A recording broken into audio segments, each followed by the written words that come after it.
Hey everyone, welcome back to another week of the Triple Play. This is Danielle, and today I am joined by Henry once again, our big man with the NHL news, since today was the trade deadline, so a lot of big moves happened. Some surprising things came out of it, as predicted. But first, we're going to start off with talking about the Vols. We're going to talk about men's basketball first. This past week has just been a struggle. The past few weeks have been a struggle for Tennessee basketball. They lost to Vandy this past Thursday, 73-65. Josh Richardson had 20.6 rebounds, 5 assists, and 1 block. I mean, he was the leader in all areas. Nobody else could top him on that. For the Vols, but looking for team shooting ranges, it was pretty much a blowout in everything except for free throws. But we're gonna look at shots from the field first. Vanderbilt was shooting 57%, while UT was just shooting 37%. And then if you go back to three-point range, Vanderbilt was shooting 52% and Tennessee was shooting 30%. But whenever it came to free throws, Tennessee took the lead there, 86% from the line, and Vanderbilt was 77% from the line. But, I mean, this loss, I think a lot of us saw it coming against a team like Vanderbilt. We beat them in overtime a few games before that. So, I mean, Vanderbilt was coming in with a little bit of a chip on their shoulder looking for that redemption. Tennessee did have a big lead at halftime though, up 30-19, and out rebounded them 37-19. Yeah. So.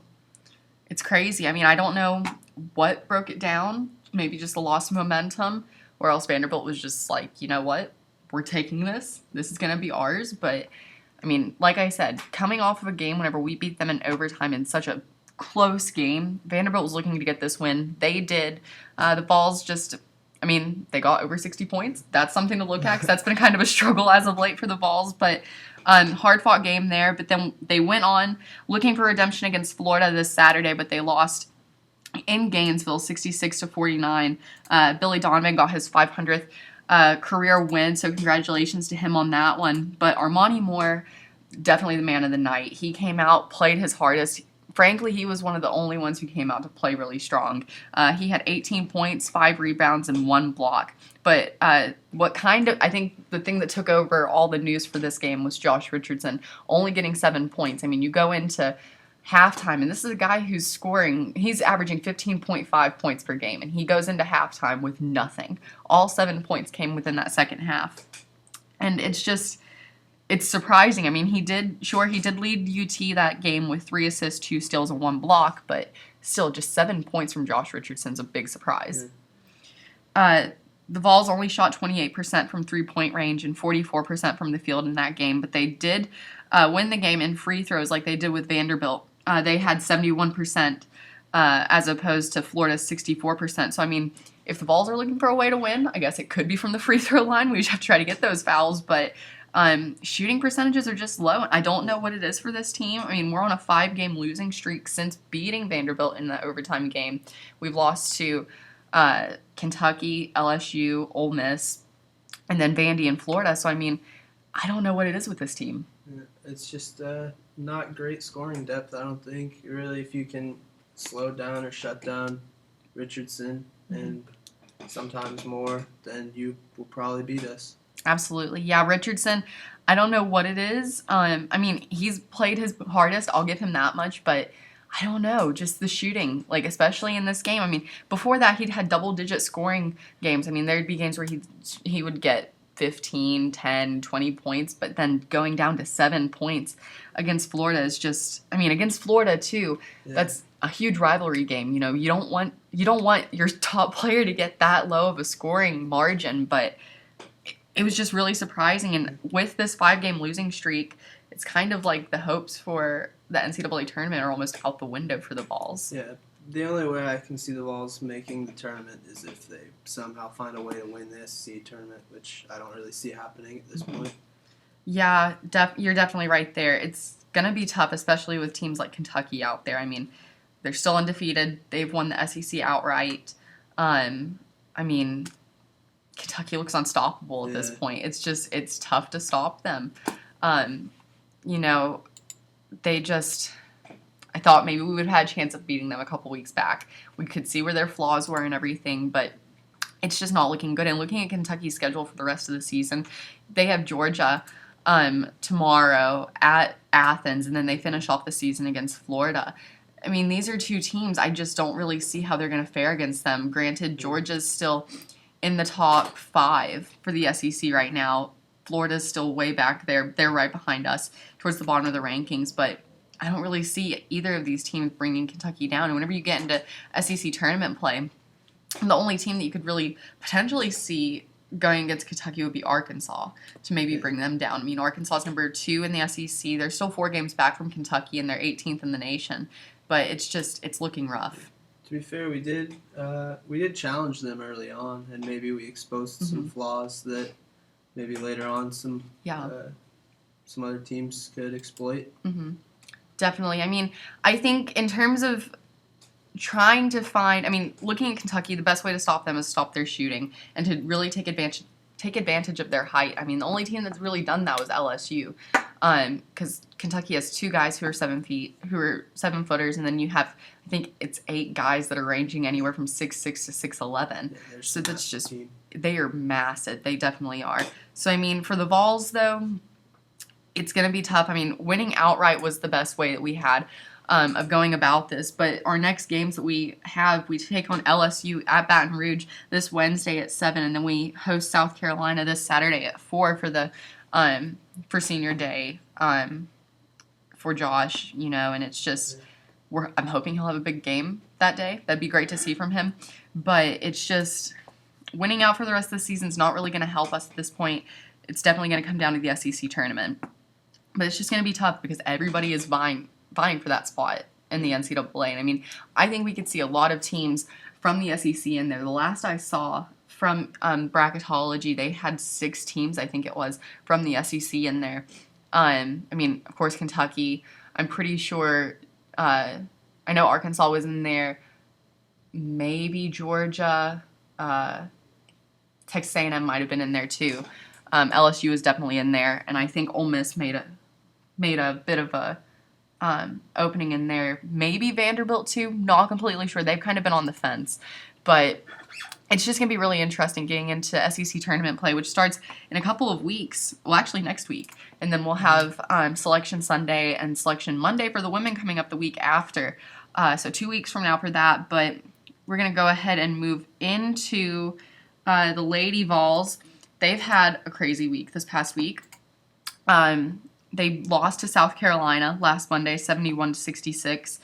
Bashara Graves was phenomenal that day. She went 20 points, 7 rebounds, and 1 assist. But for South Carolina, Alicia Welch, 19 points, 14 rebounds, 2 assists, 1 steal, and 1 block. South Carolina still top team. You know, I mean, going into this game, they were looking fantastic. So for the Vols to only lose by 5 is actually not that bad for the Lady Vols to do that. That's really impressive. Yeah, both 2 of the best teams in the nation in the class of the SEC. Definitely. Yeah, but going on to the next game, the Lady Vols were looking for redemption against Georgia, and that's just what they got. They beat Georgia Thursday, 70-59. Sierra Burdick had 18 points, 10 rebounds, 3 assists, and 4 steals, so that was a really big game for the senior. And then, talking about seniors, yesterday was senior day for the Lady Vols. It was a nice little day to honor Isabel Harrison, Sierra Burdick, and Ariel Massengale. I mean, these 3 girls, all 4 years they've been here, have been stellar. They have made Tennessee proud.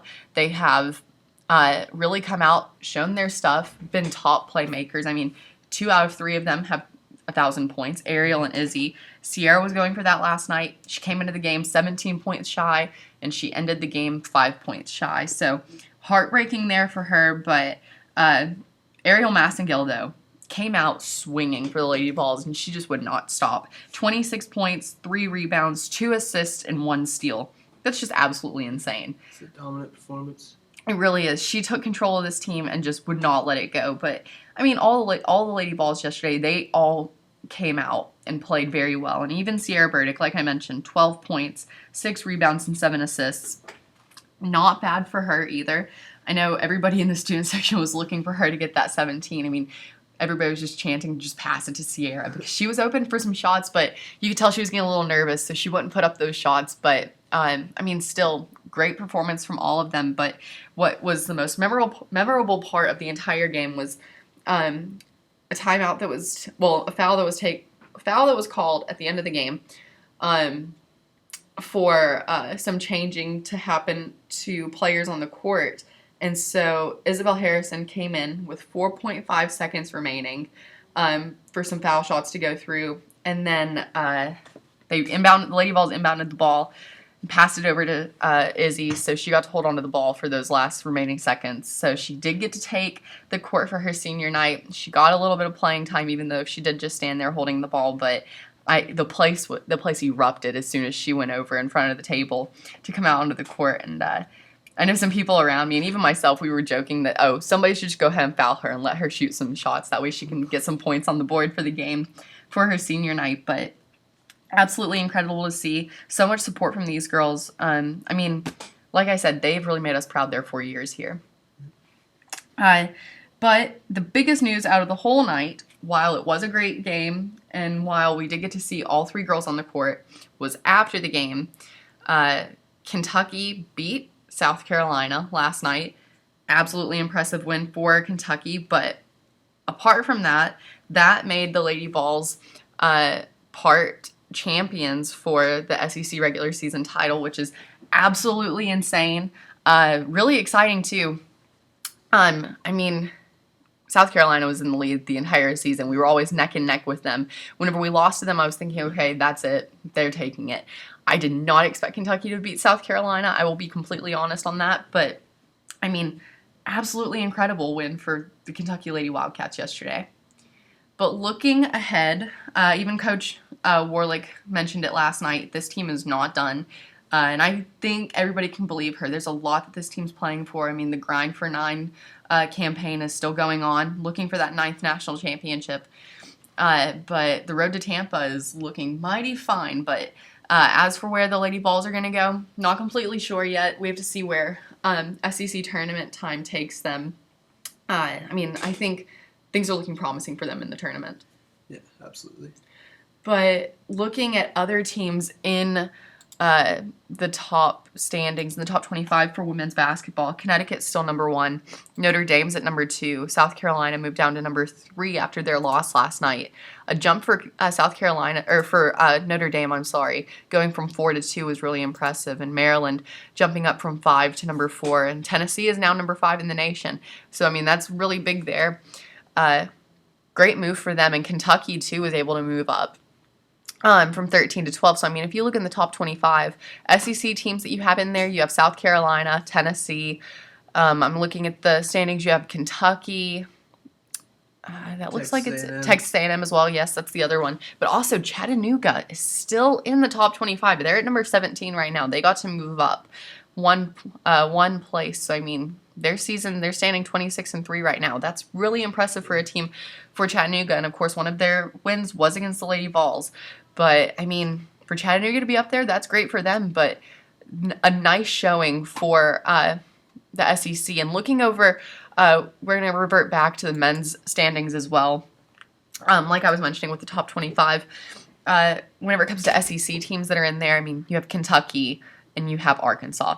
It's all that's there, only 2, but I think that's kind of not surprising. I mean, everybody knew Kentucky would be there, but Arkansas to be number 18 is really impressive. They didn't move at all between last week and this week, but looking at that, that's really impressive for them. And the top 5 for the men, it's the teams you're so used to seeing. Kentucky at number 1, Virginia at number 2. Duke moved up from 4 to 3, which is really impressive for them. Villanova, huge jump from 6 to 4. And then Arizona moving up from 7 last week to number 5 this week. So, I mean, the top 5 for the men, not much of a surprise. I would say that out of these 5, the 4 that I would see getting the number 1 seeds will probably be the top 4 teams that you have there. Kentucky, Virginia, Duke, and Villanova. But I would be inclined to think that Arizona and Duke could possibly switch out. One of them could be a number 1 seed in the tournament, but, you know, I'm not completely sure. But like we mentioned, for Tennessee, might not be looking good.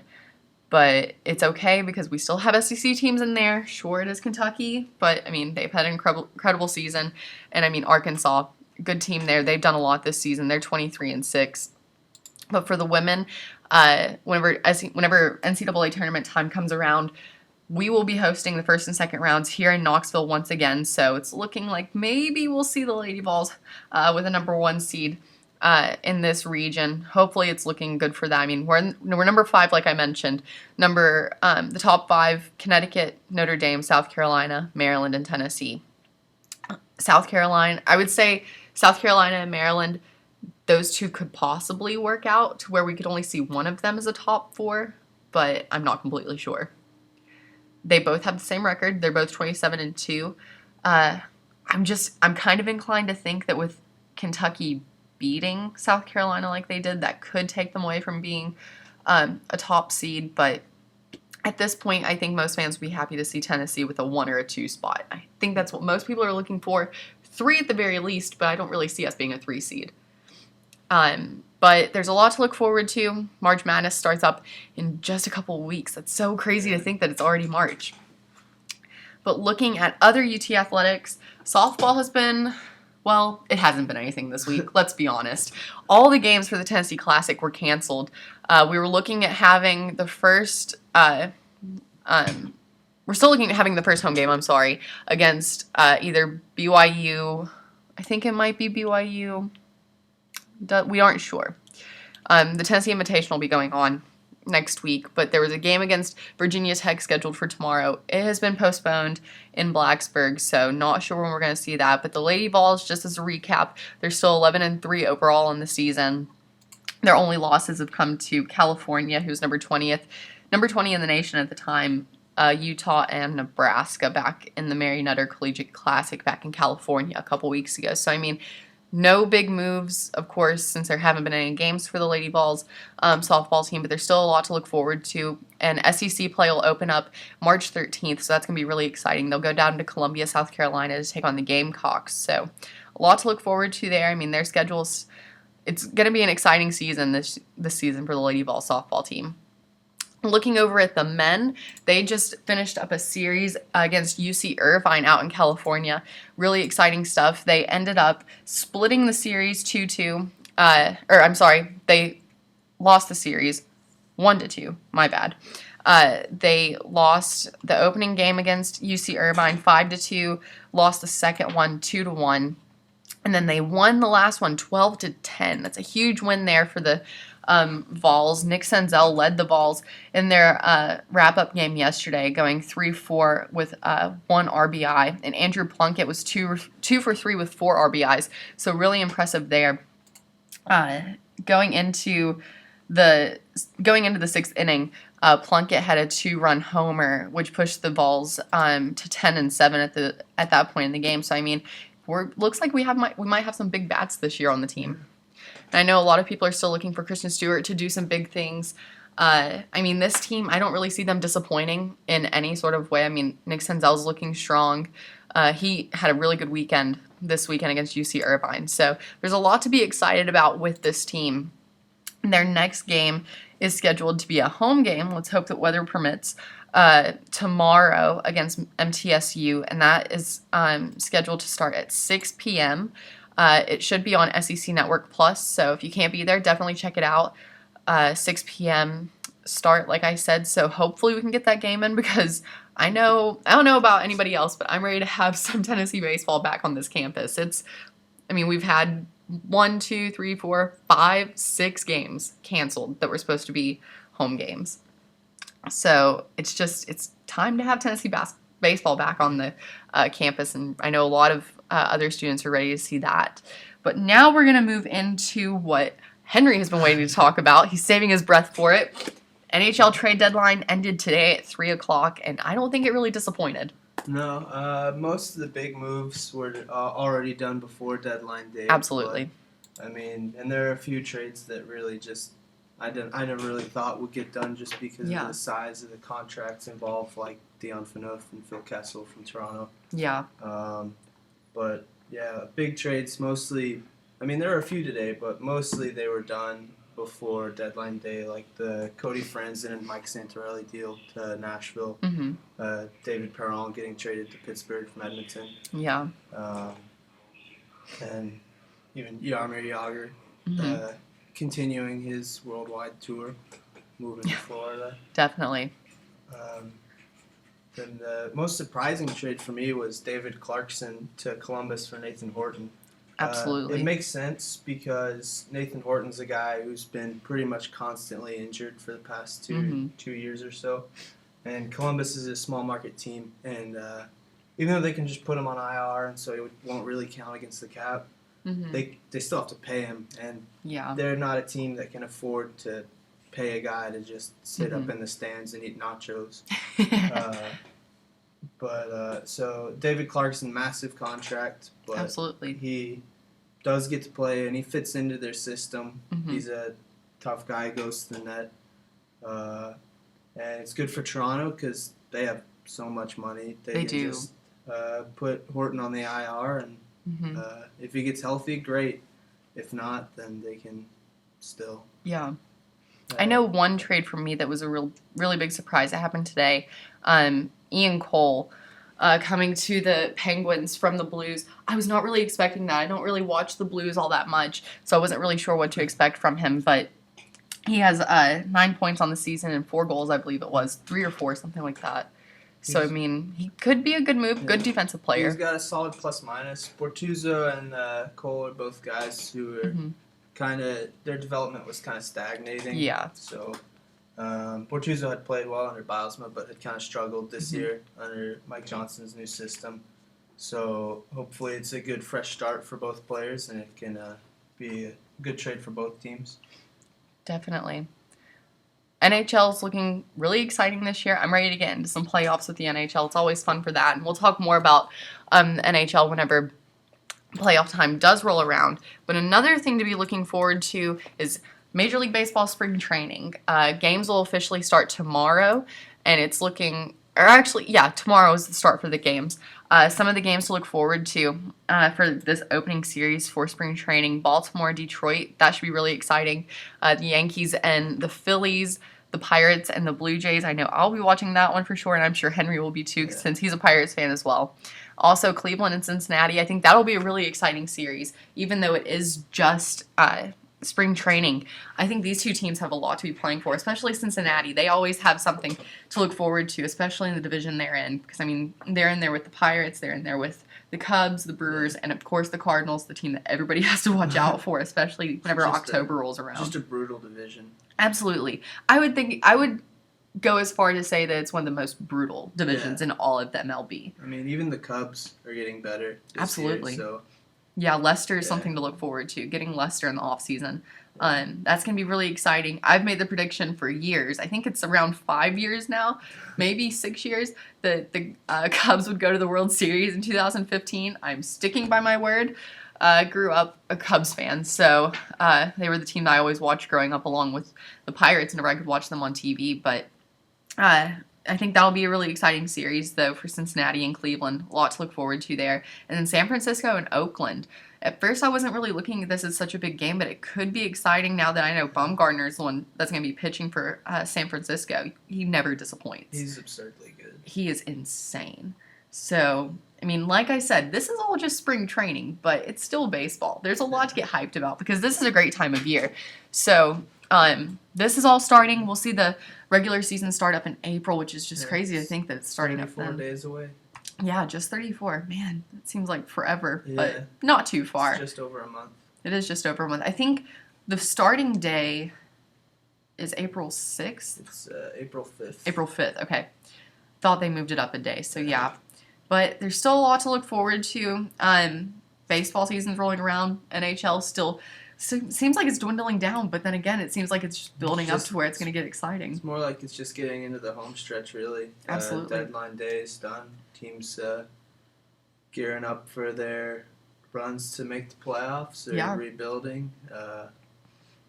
Playoffs are almost here. Yeah, and we'll be making predictions on those coming up within the next few weeks, probably next month whenever it really gets time for the playoffs. And then March Madness, of course, is upon us. It is March 2nd. It's a beautiful day, beautiful time in basketball season. So we'll be getting really into SEC tournament next week. We'll be talking a lot about what to look forward to with the NCAA tournament and where the balls could place, men and women. So a lot to look forward to, but thank you again for listening this week, and we will see you next week.